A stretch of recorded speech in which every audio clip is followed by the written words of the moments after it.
table for one, if you please. Oh, certainly, Mrs. Queen. I mean, you're...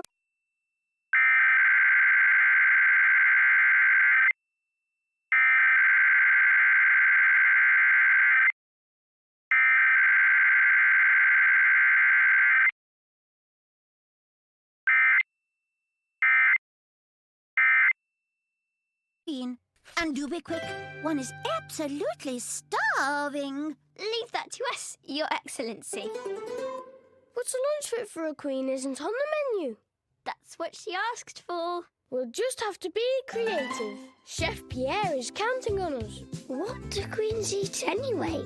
Really, really fancy food. Oh, maybe there's something in one of these cookbooks. Not fancy enough.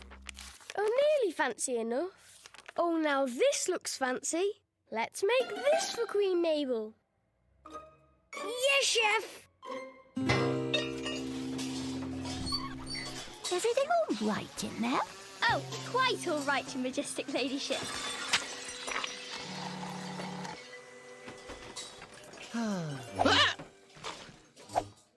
Maybe Dave can play some music while you wait.